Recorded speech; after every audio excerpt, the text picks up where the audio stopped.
reign of Queen Victoria saw the birth of the modern world.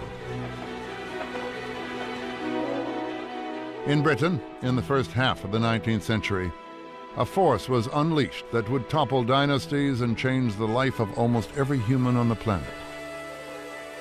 Steam was the genie of the modern age, and it was the British who let it out of the bottle.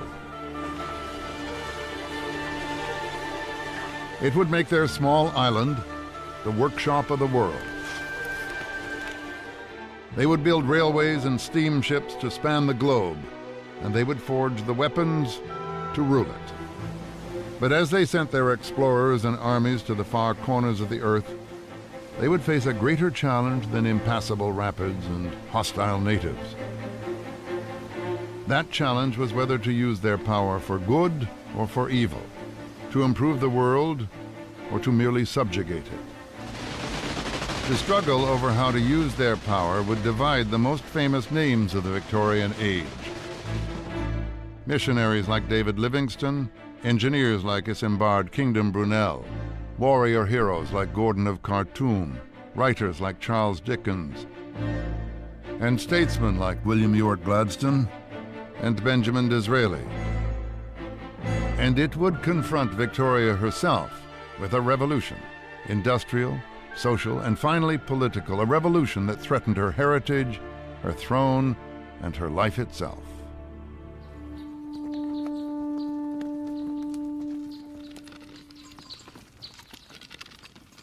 In 1819, the year Victoria was born, the world was closer to that of the Greeks and Romans than to the world of today. Most people lived and worked on the land.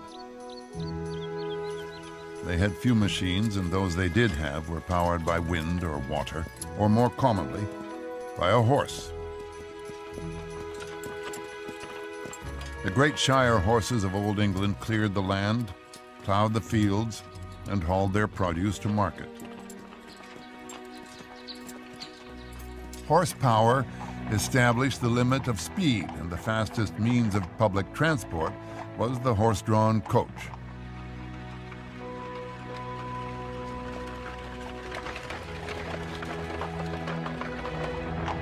Those heavy stage coaches swayed and jolted along the highways of Britain at no more than 10 miles per hour.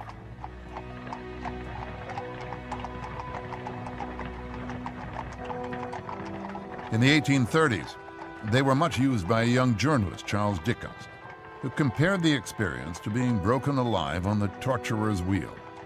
No form of punishment, he wrote, could be more effective. But all that was about to change.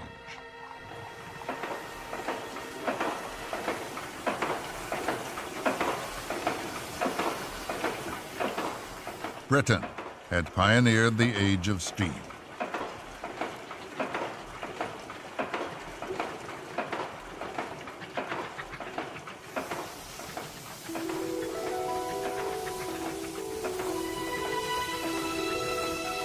The first steam locomotives heralded a revolution that would give Britain a decisive lead over her trading rivals, but shake its social and political stability to the core. By 1829, the world's first public railroad was completed, linking the cities of Liverpool and Manchester. George Stephenson's steam engines rushed along the iron tracks at an astonishing 35 miles an hour. But the opening ceremony was marred by a regrettable incident.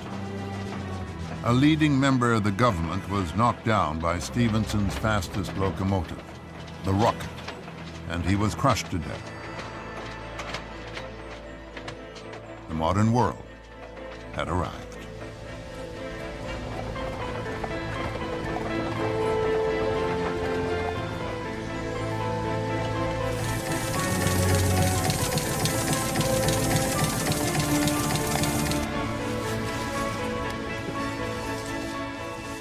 Giant machines driven by steam were changing a way of life that had endured for centuries. But there was a dark side to this vision of power and progress that was obscured by the promise of rich rewards.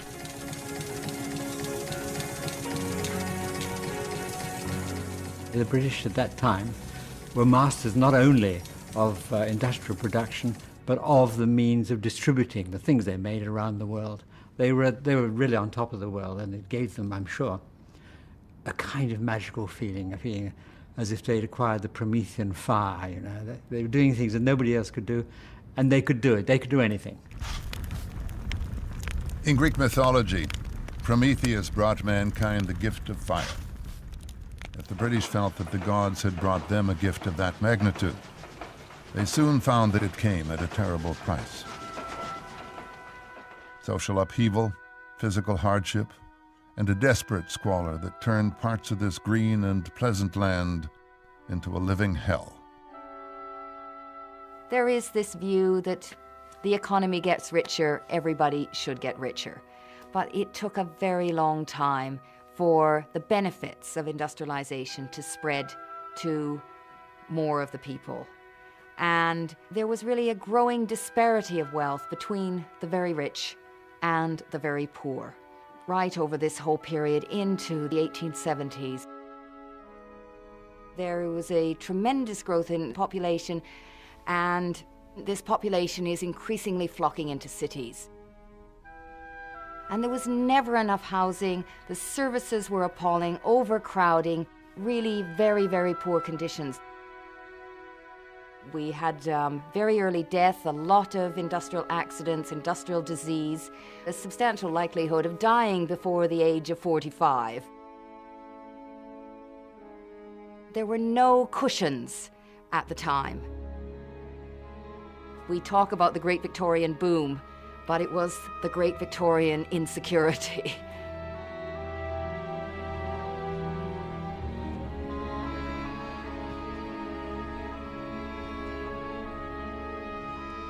This was the boom or bust, rich and poor, dynamic and insecure world that Victoria inherited when, at the age of 18, she emerged from the luxurious cocoon of her palace to be crowned the Queen of England.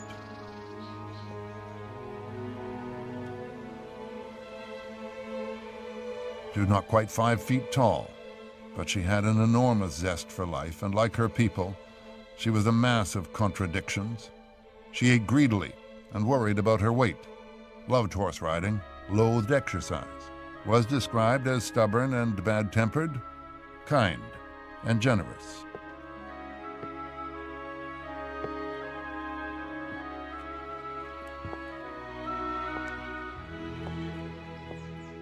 The members of her government were astonished by her dignity and maturity, but she confided to her first prime minister that while walking in her gardens, she had an almost irrepressible urge to roll on the grass.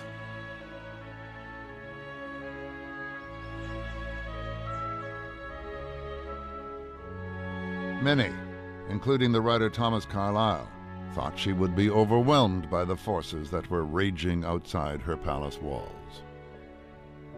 Poor little queen. She is at an age at which a girl can hardly be trusted to choose a bonnet for herself, yet a task is laid upon her from which an archangel might shrink. Victoria had come to the throne at a time when the monarchy and the idea of empire were equally repugnant to many of her subjects. Her grandfather was the mad King George III, who had lost the American colonies. And her uncle, George IV, was so widely despised that his death was the occasion of drunken celebration in the streets of his own capital. Victoria comes to the throne at a time when the prestige of the monarchy is drooping. Her two uncles, George IV and William IV, louche, heavy-drinking womanizers, not, if you like, in touch with their people. She comes to the throne, I think, aware that she's got to try and rescue the monarchy. She's got to make it a Christian monarchy. She is a deeply religious woman, and she sees herself as a Christian ruler over a Christian people, as a benevolent squire might look after his peasants.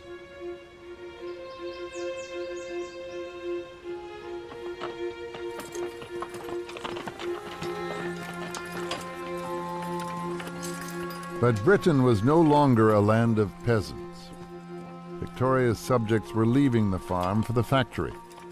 They were leaving their country cottages for the city slums. Britain was in the throes of the first industrial revolution in world history. It would see the birth of the factory system, the production line, the machine age. It would change not only the nature of industry, but the nature of society, perhaps even of humanity itself. Charles Dickens described one of the new factory towns where so many of Victoria's subjects were forced to live. It was a town of machinery and tall chimneys, out of which interminable serpents of smoke trailed themselves for ever and ever. It had a black canal in it, and a river that ran purple with ill-smelling dye.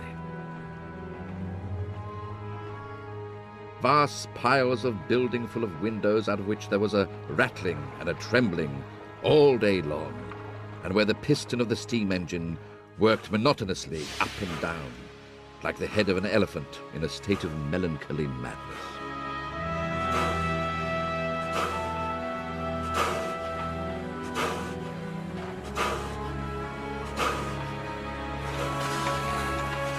This was a world far removed from that of the young queen, with her palaces and her servants.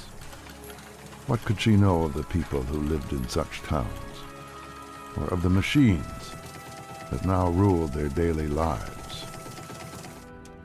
All went in and out at the same hours, with the same sound upon the same pavements, to do the same work.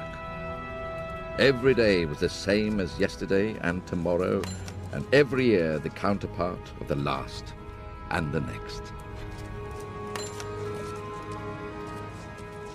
Once on a journey through this industrial heartland, the Queen caught a rare glimpse of this other world.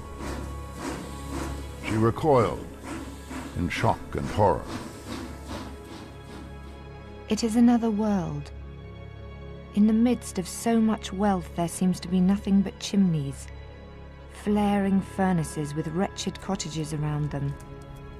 Add to this a thick and black atmosphere, and you have but a first impression of the life which a third of my poor subjects are forced to lead.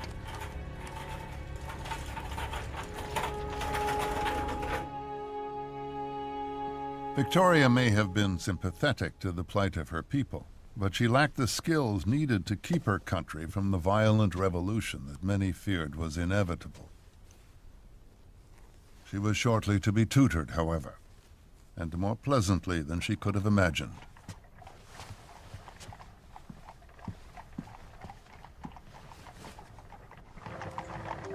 When she was 20, a suitor was presented for Victoria's approval, her German cousin, Prince Albert of Saxe-Coburg.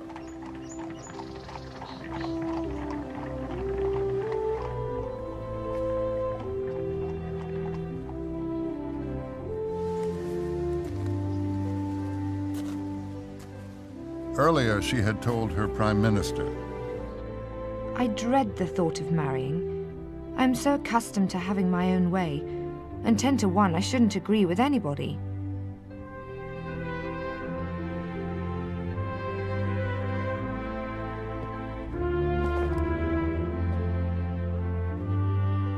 Now she formed a different view. Seeing Albert has changed all this. He really is quite charming, and so excessively handsome.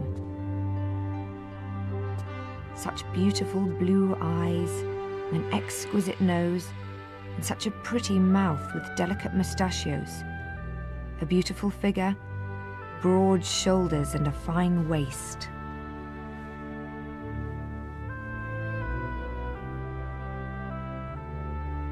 Suddenly there was Albert looking resplendent, and she was ready to propose. And she did the next day. She had to propose because she was the sovereign. And of course Albert was prepared for this and ready to say yes. Suddenly he was being offered the job of consort to the greatest queen in the world. It was a job any man in his situation would look for. And he was unemployed.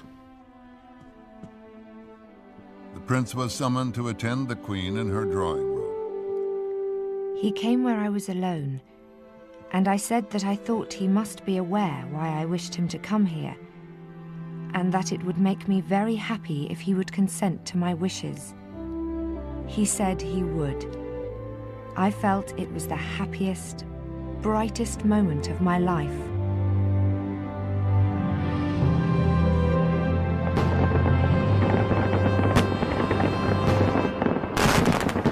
Four months later, the country celebrated a royal wedding. But the official fanfare masked a distinct lack of popular enthusiasm for the marriage. As she dressed for the ceremony, Victoria was aware that many of her subjects viewed her choice of husband with dismay. Albert was foreign, and he was poor. Parliament reflected the public mood. They refused to grant Albert the title of king. In fact, they refused to grant him any title at all. During the marriage service, Victoria promised to honor and obey a husband who was now bound as a loyal subject to honor and obey her. The wife of the American ambassador, who was one of the guests, commented on the irony of an impoverished German prince endowing the Queen with all his worldly goods.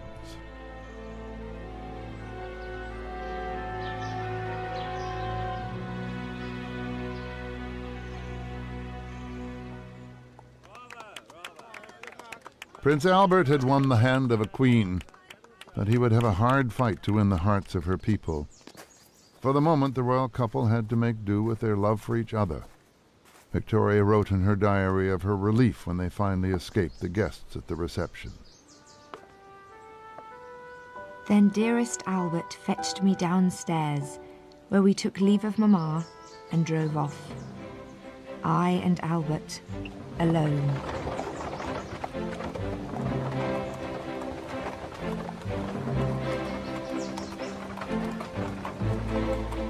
Victoria had chosen to spend the honeymoon just a few miles from London at the ancient castle of Windsor, home to the kings and queens of England since the 12th century.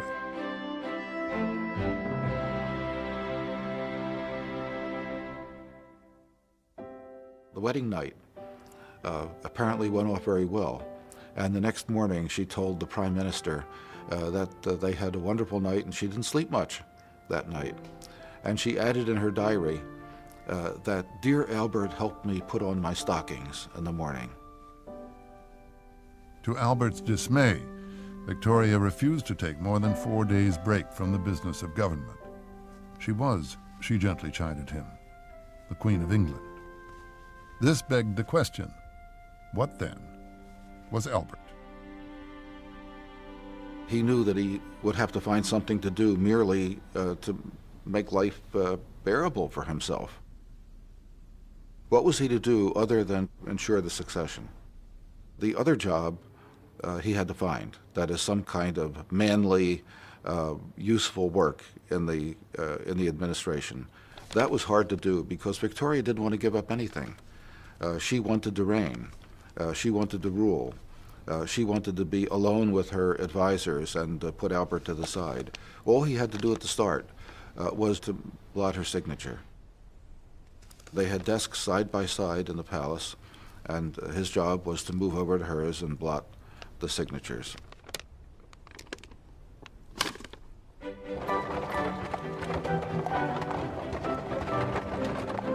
When they were driving together in their carriage, it was Victoria who invariably took the reins. That provoked jokes about her holding the whip hand.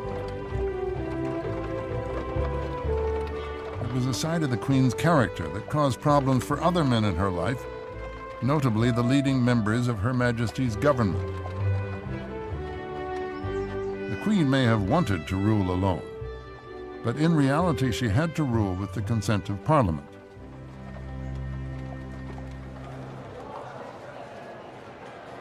Former kings and queens of England had accepted rules binding them to choose the government from among those men who commanded a majority in the elected House of Commons. Victoria found this hard. She was a headstrong young woman who constantly kicked against the limits of her power. Her ministers soon realized that Albert had more patience for dealing with complex affairs of state, and they encouraged Victoria to include him in their regular briefings. Soon he was doing more than blot the Queen's signature, as the Queen became distracted by an event that took her mind off government business. When Victoria became pregnant, she began to feel discomfort, the usual things that one associates with pregnancy. And so she gave more and more jobs to Albert to do.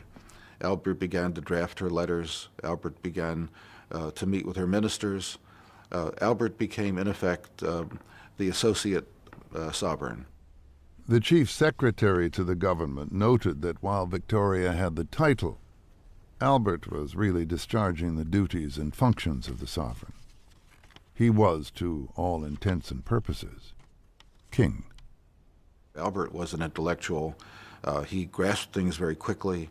He learned English very quickly. He read a great deal. He knew everything that was going on. He read all the mail that came through in the cabinet red boxes. Albert was, in effect, taking charge.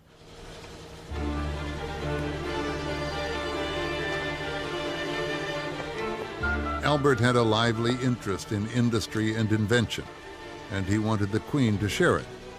He introduced her to developments in technology that, without his enthusiasm, might have seemed too complex, too mechanical, too grubby for her royal attention. He tried to open her eyes to the ideas and opinions that were uprooting the old Britain, ideas and opinions that were about to shake the world. Albert thought that the world was going to change whether or not they liked it, and he wanted it to change in a way that was going to be useful for people. He wanted their standard of living improved. He wanted wealth to be better distributed. He wanted more people to have the advantages of the new inventions. In that sense, he was quite a social liberal.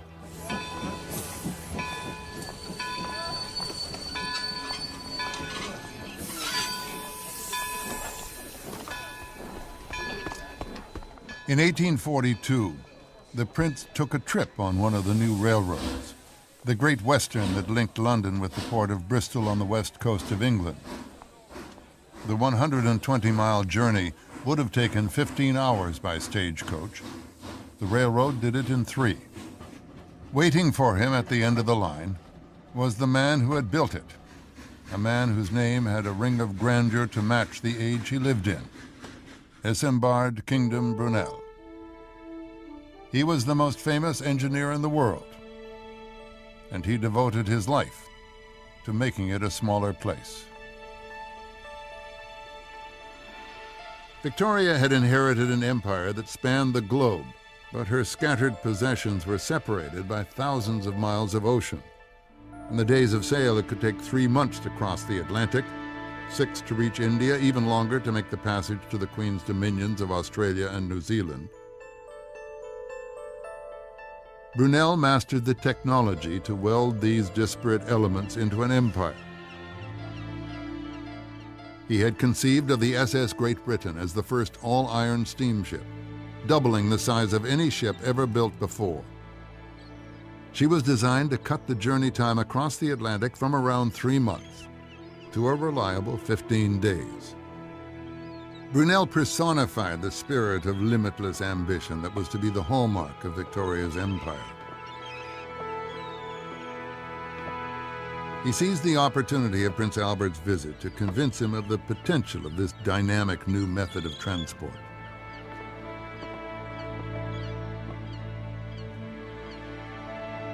Steamships had been ridiculed by their critics, who argued that they would need so much coal for their engines there would be no space left for cargo. Brunel demolished this myth with a complex mathematical equation. In simple terms, he proved that the bigger the ship, the bigger the proportion that could be used for cargo or passengers or troops. It was the beginning of the end for the great days of sail. The SS Great Britain would be the first of this new breed of ocean steamers that would bind the mother country ever more closely to her imperial possessions.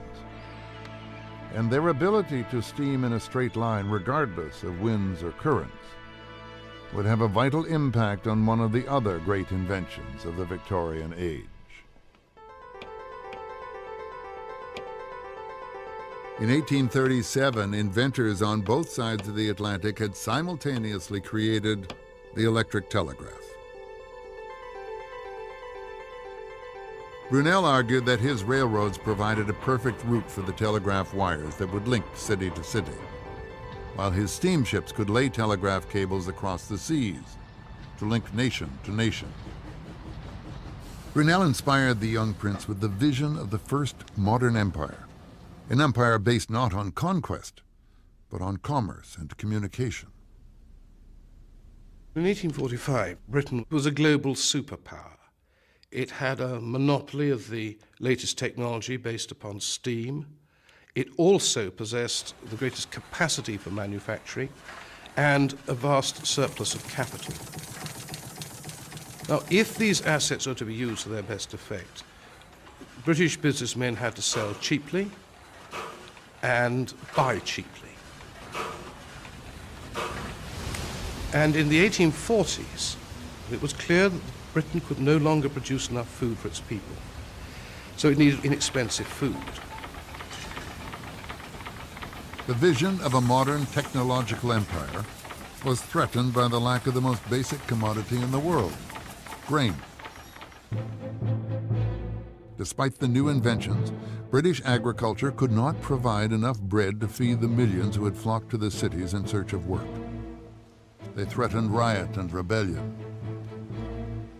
America could supply vast quantities of grain, but this was opposed by the most powerful lobby in Victoria's empire.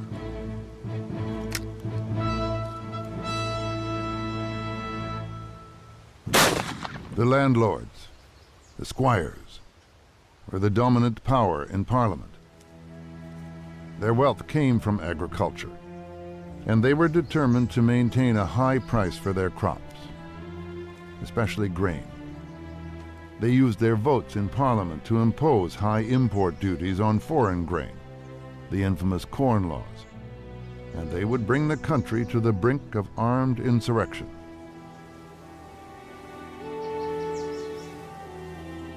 Prince Albert warned the Queen of the serious danger of civil war with the manufacturers, the hungry, and the poor lined up against the aristocracy, warned that this could only end in the ruin of the aristocracy and the end of the monarchy, that it could even threaten Victoria's life. The crisis came to a head in Britain's oldest colony, Ireland.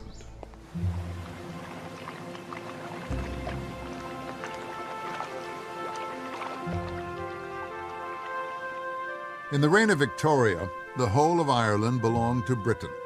Most of the country was owned by English landlords who rarely visited their estates in Ireland. Their tenants were poor Irish farmers. Most grew nothing but potatoes, which was all they had to eat. An English traveler noted the grave inequality in wealth. Landlords first get all that is made of the land, and the tenants, for their labor, get poverty and potatoes.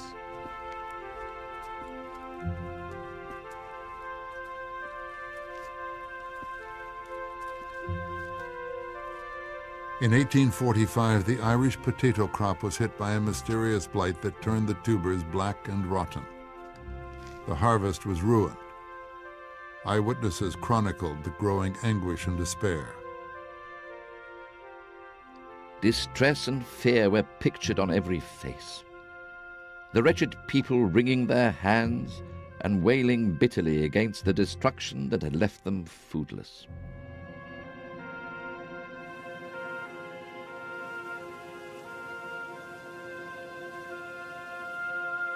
For a while they lived on nettles and other weeds. Then they began to starve. English magistrates filed grim reports. I entered some of the hovels. In the first, 6 famished skeletons, to all appearances dead, were huddled in a corner. I approached with horror, found by their low moaning that they were still alive, Captain Wynne, English Army officer. Mothers shivering in the snow and sleet, uttering exclamations of despair, while the children scream with hunger. I am a match for anything else I may meet with here, but this I cannot stand.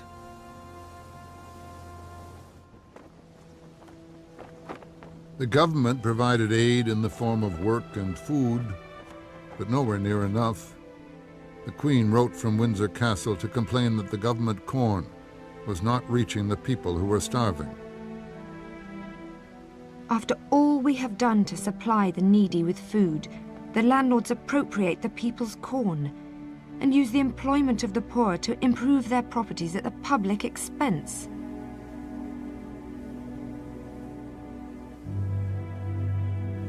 She was horrified to learn that the dead were being buried without coffins in mass graves. In 1846, an American traveler took a boat to the Western Isles. Nothing of life was seen or heard except occasionally a dog. I thoughtlessly said, "How can the dogs look so fat and sleek when there is no food for the people?" "Shall I tell her?" said the pilot.